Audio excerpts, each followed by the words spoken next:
Welcome back to my channel. I don't know how you got here, but I'm so glad you're here.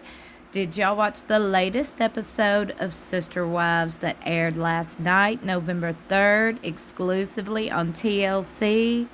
Christine introduced David to more of her kids.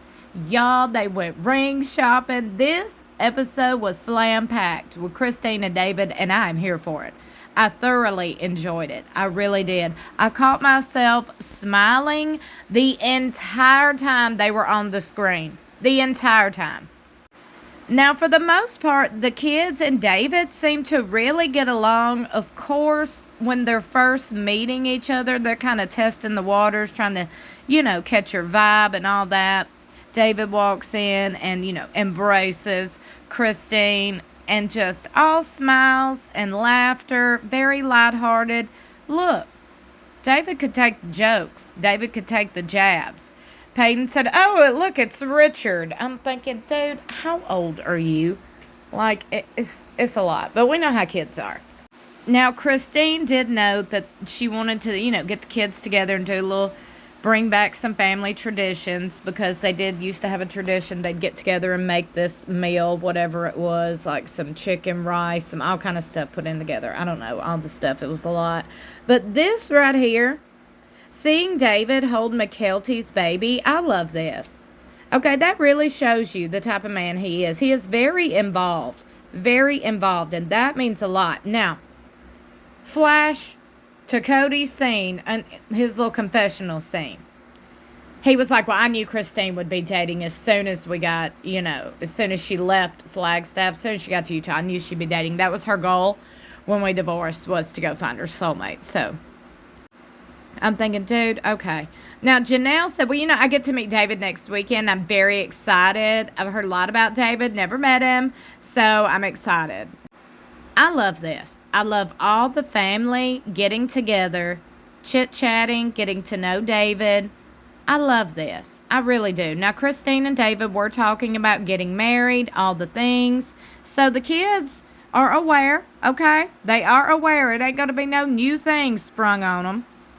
And Tony was joking and said, yeah, I think y'all need to wait till December, because Christine and David said originally that their date's going to be October 22nd. And you got to lock it down up in Utah, the venue, because it goes fast. They book up fast, because Utah or, October weddings, that's where you want to be, is in Utah, I guess. I don't know. That's just what Christine said. So they was trying to lock the place on down. So they was just chit-chatting about it. And Tony was like, well, I think y'all should wait till December, because remember, Cody said that Tony and McKelty should wait till December.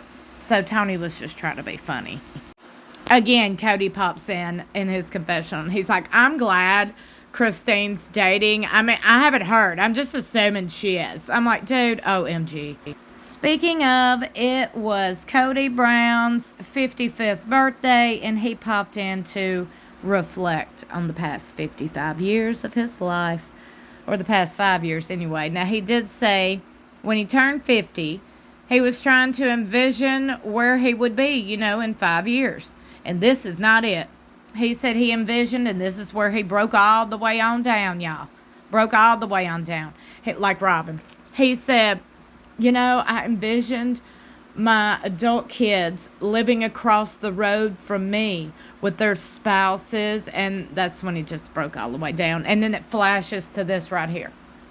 I'm like, OMG, talking about how loyal Robin is and her kids, and he's just so grateful to have that, that beautiful unit, that family unit and all this, and I'm just sitting here screaming, but that's what Robin wanted all along. Looked like Robin got what she wanted.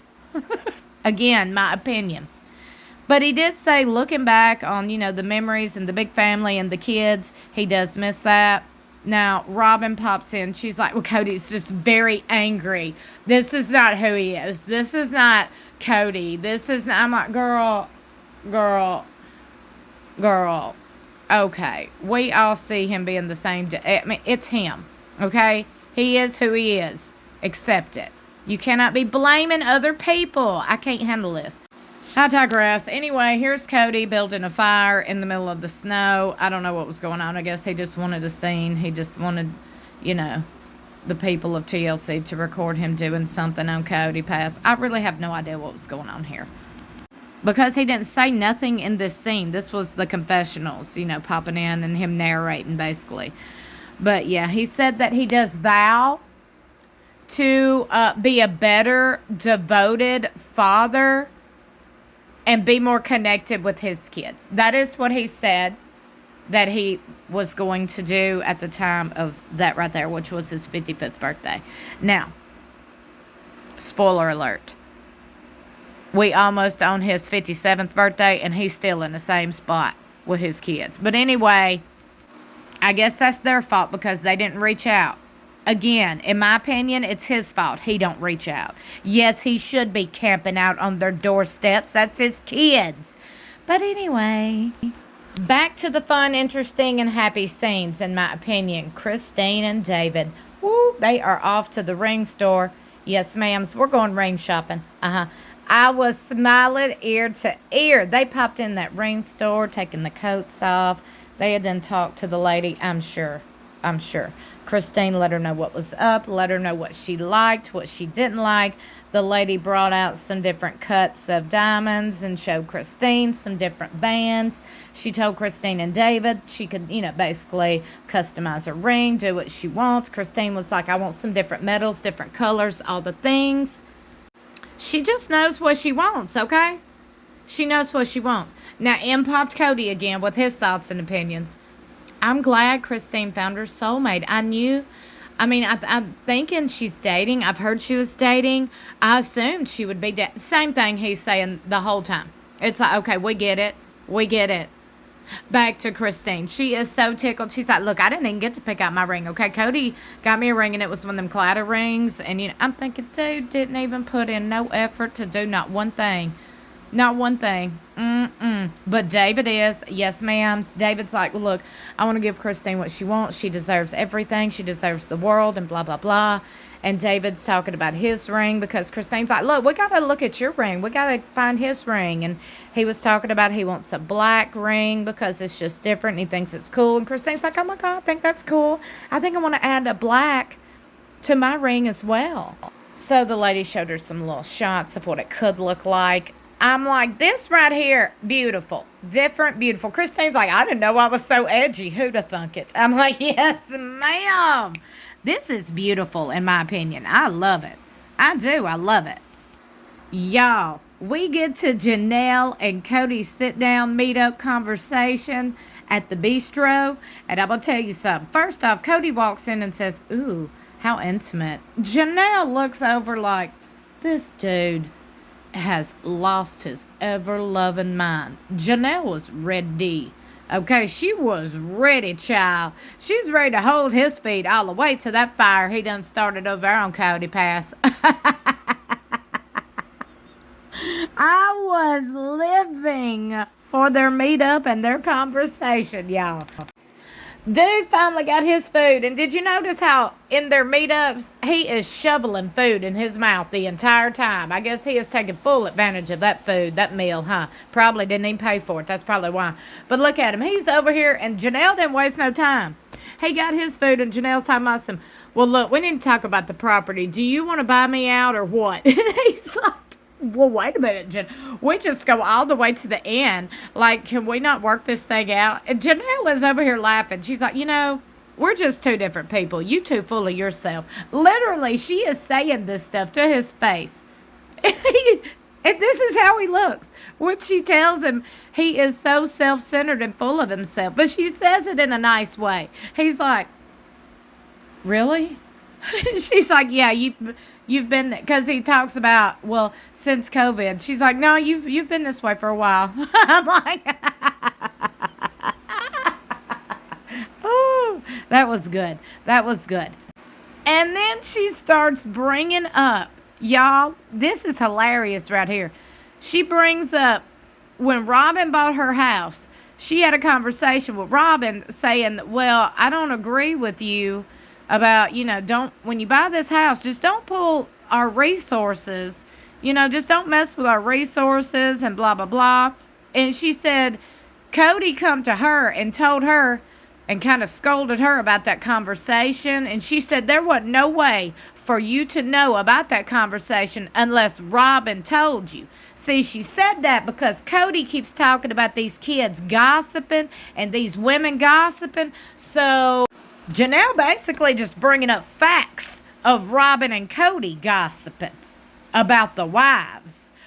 Oh, yes. And he didn't like that. Oh, he didn't like that at all. Now, in Robin's confessional, she said, well, I thought Cody should know. I didn't tattletale. Janelle ain't having it, y'all. Janelle is not having it at all. This is how Robin's face looked. She's like, I wasn't tattletelling. And y'all, as soon as Janelle was bringing those facts up, look how mad he got. And with his fork, he said, you're not going to go there, Janelle. I would have popped that fork out of his hand, y'all. I swear I would have. I would have said, now look, what you're not going to do is, but Janelle did. She shut him all the way down. She said, see, this is why we don't work right here. Because you won't let me talk about my feelings. And you won't let me have open conversations. She literally put her foot down. She was like, look, you cut me off every time. And you don't let me have conversations about my feelings. And then he's over there. He's like, no, Janelle, I want you to have open conversations about your feelings. But then in a confessional, oh, he cocked off and he said, this is what Janelle does. Janelle pulls that victim card. She has that victim card. No, dude, you pulled the victim card all the time. That the victim is the one that can't never take accountability, Cody Brown and Robin Brown. That is you. That is both of you, Cody and Robin. That's what you look like right there. Every Sunday when you come on the screens, looking like, here you go, nothing's my fault, everything, everybody else, the kid's fault, the mama's fault, the ex-wife's fault, everybody's fault but mine. I'm so proud Janelle stands up for this. Don't get me started. Get this dude off this show. Lord have mercy. What do y'all think? What do y'all think? This dude don't deserve no more spotlight. For what? For what? He ain't even entertaining. He is triggering and irritating at the most. I mean, he is. Just no good piece of work. But I'm glad Janelle's like, no, we're not going to do this. Now, I talked to a lawyer, and we're going to have a sit down. And, boy, he didn't like that. He did not like that at all. She said, we're going to review the contract. We're going to get it figured out and all this. And then Janelle did say in a confessional when they was leaving, per usual, nothing get resolved. Still in the same boat. Same boat. Next time on Sister Wives, it gets good. And I am so glad. I'm going to go back because the episode number I predicted was correct. I said Gwendolyn's engagement party, where David meets Cody for the first time face to face, would probably be episode 8 or 9. Shoot. Right on time. Right on time. But you know what I'm not on? Right on the money. Show me the money. That's why I don't get no views. Why don't I get no views? I'm over here telling y'all when the episode's going to air. And I'm not even in the editing department. I don't even work behind the scenes. Now, how can I predict that? Because I'm that good and I know my stuff. Okay, go ahead and subscribe. Go ahead and subscribe because you want to stay up to date with the latest and greatest and the facts. You want to stay up to date with the timeline, what's about to go on, what's going on now in real time. Go ahead and subscribe because I got you covered. Don't believe me, just watch. Hey, for real, you ain't got to believe me. Don't take my word for it. Please go back and watch my videos on where I speak on these things. Everything I've spoke on has come to fruition. Yes, ma'am, you can clock that. That's just one of the many reasons why you should subscribe to my channel and tell somebody. Sure, it's funny how my subscriber count is going backwards. My views are lowering. And hey, I'm over here speaking the truth and what's happening. I'm out here spilling the tea without inside sources. That's why it's important for you to like and share these videos. I really would appreciate the support because I don't know what's going on behind the scenes, but it seems like somebody's got their hand in my cookie jar. I'm just saying. I got a lot more on the way this week, including a teaser for the upcoming episode you don't want to miss. I got some exclusives, some tea spilling videos. Woo! Y'all just got to stay tuned. I love you for watching. I'll see you in my next video or in the comments below. Comment your thoughts and opinions on the most recent episode of Sister Wives and the episode coming up.